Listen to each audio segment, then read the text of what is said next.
What's up, everybody? Cole Sands Fishing here. It is, well, I'm doing my fishing report for the 31st of January 2022. It's actually the 27th. I just got done with my week guiding. I'm getting ready to head out of town for my first open of the year. Super excited to get down to the Kissimmee Channel Lakes and, hopefully put some things together and have a good tournament. This year, I don't care about winning one. I would love to win one, but it's going to be a points race. I'm trying to make the Elite Series this year, so just hoping to go down there in Florida. You know, it's a place where you can easily do really good or you can easily struggle. So I just hope to walk out of there with a good check and some good points, and I'll be very thankful. But real quick, I've been doing tackle, and you see my rods in the back, and I figured I'd do a quick recap of this week, a quick fishing report, kind of what's going on out there, and hopefully help y'all put some fish in the boat while I'm out of town. But so what's happened this week? The water was way up. The water came all the way up to almost summer pool about 2 weeks back, and it's kind of slowly been falling until the past 3 days. The past 3 days, they finally dropped it all the way back down to winter pool. So that water's been falling about 1 foot to 2 foot a day these past couple days. So it's kind of kept me on my toes, kind of having to relocate those fish, because a lot of places I was catching them when the water came up was kind of back in creeks a little bit further. And so what I've kind of done now with that water falling, now that it's winter pool, I'll tell you about my week real quick. Monday, it was a little slow. I think we caught about 10 fish. You catch one here, catch one there. I had a client who just kind of wanted to see some new stuff. He's booked with me a couple times before, so we stayed off some areas that I knew had fish, because we'd fished in there before and in a couple of these places. But had a decent day. Had about 17 pounds. No real big ones. Some 3.5. Had one that was probably about 4.5. But overall a decent day as far as size goes. Tuesday, decent day.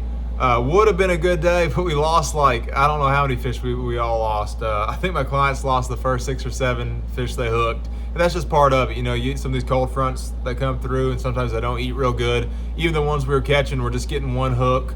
And I think, it's just that cold weather had them eating kind of funny that day for us. And then Wednesday was an electronics trip. We kind of just rode around, talked about stuff. And then today, Thursday, the 27th, had a really good day. We didn't catch a ton of fish, probably about a dozen fish, but we had a really strong 5-fish limit. My client caught his new personal best, which was awesome to see. It was a 6.5 pounder, which is a great fish, beautiful fat Lake Chickamauga fish. He caught another one close to 5. We had a couple 4-pounders and a few, I don't know, about a handful more, just 2 to 2.5 pounders. But overall, a good day. Had about 22 pounds, and it's the same thing I've talked about every week. My client caught his personal best today, and kind of what we caught several of our fish on this week. That Diamond Baits Alabama rig, true bass swim baits. Now I will tell you, my client was throwing 3.5-inch swim baits on the outside. He's throwing a 4.5-inch swim bait on the middle, and the 3.5-inch on the outside. And he was catching them pretty good today on that 3.5-inch, that little bit smaller true bass, which it kind of seemed like that there might have been something to that. Still caught some on the 4-inch, the 4.5-inch, but that 3.5-inch did seem to get some bites today. So that's kind of the deal. I think we got one today in a rattling vibe. I downsized today. I've been throwing the 5/8. Today I switched to the 3/8 a little bit. It does seem like they're starting to eat red finally, which is a really good sign. I love throwing a red lipless crankbait, and kind of my go-to. I know y'all have heard me talk about it in weeks prior, but that mat crawl from Yozuri, you can tell it's got some teeth marks on it, some hook rash. It's caught a lot of fish. But I was throwing this one in the 3/8 ounce size today. Caught a pretty dang good one on it. It was about 4.5. But just a solid fish, and caught some more fish here and there throughout the week on that color. But really earlier in the week, it was just kind of a rotation. We'd stick with that Diamond Baits Alabama rig, fishing creek channel bends, fishing ditch mouths, little points, just staging area, stuff like that. And we do that for the first half of the day. That Alabama rig bite does seem to be pretty strong in the first couple hours of daylight. I will tell you that. And then once the sun gets up a little bit, I've been just targeting grass flats, some main lake, some back in creeks, but same thing. Throw that royal purple shad, that citrus shad. Those seem to be the two go-tos again this week. Experimenting with some other stuff. One thing they are starting to eat is a jerk bait. I finally got them to go on it, and I was throwing the hardcore flat jerk bait, throwing it. They got a really cool Ghost Pro blue color. It's got a really cool shimmy to it. I was actually throwing the next size up. That's the 95. I was throwing the 110, and finally getting some bites on it. And with this water getting as cold as it is, one thing you'll notice is them shad will start to die. And when them shad start to die, nothing imitates that shad kill quite like a jerkbait does. When them shad start to die, they just kind of twitch, and they kind of glide around. They look just like a jerkbait. But the biggest thing that I see on this lake when it gets super cold, like it's looking like it's going to this weekend, is you got to slow that jerkbait down. I was pausing about 5 seconds between jerks today, and I think if I would have done a little bit longer, I think I would have caught more fish, because it seemed like whenever I was watching it on Panoptics, whenever I really let it sit for a while, that's when I see them come up and look at it. It might sit 10 or 15 seconds before they'd even come up and look at it. So that's my go-to color. One of my go-to colors. I'm not going to say it's my go-to because they make a lot of good colors. That's my go-to color though when it's sunny out. It's sunny, the water's clean. I like something that's really natural. That Ghost Pro Blue looks really, really good. And then when it gets cloudy, I switch to more of a solid color.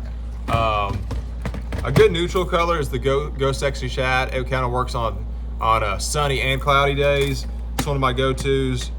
And that's the 3dB. That's the deep version there. And it just depends on how deep the fish are sitting. I don't want my jerkbait plow on the bottom. I want my jerkbait to be a foot or two off the bottom, sometimes even halfway up.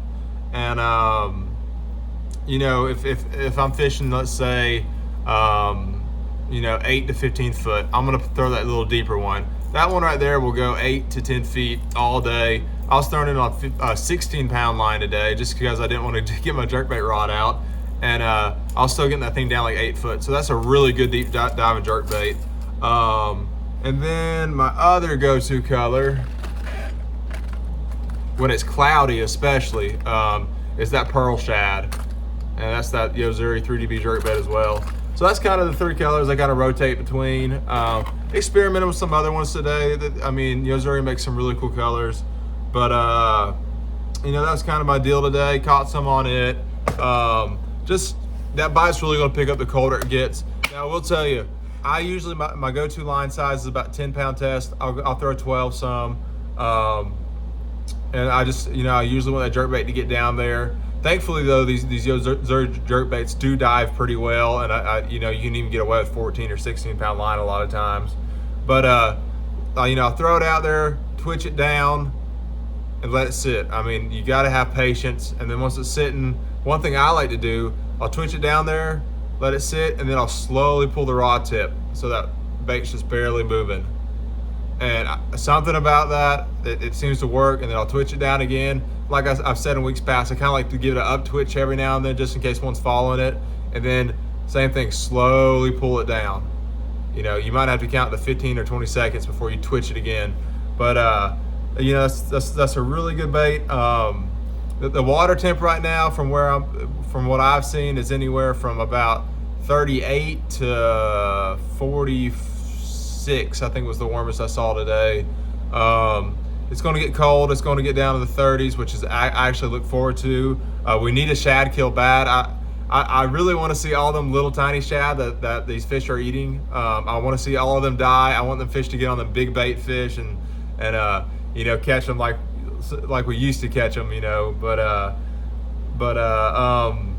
it is what it is, and I think it's going to get close to killing them shad off. It might not, but it's fishing okay right now. It seemed to be a little stingier this week than it has been in weeks past, but it's going to get really good in these next couple weeks. And yeah, that's pretty much it for this week. y'all be sure to drop some questions in the comments below. I'll try to get to them. And good luck out there in the water. I'm going to be traveling and hopefully catch some Florida bass. But y'all stay tuned. I'll be off next week. I probably won't make another report for a couple weeks, but I look forward to the next one, and good luck in the water. Thanks, guys.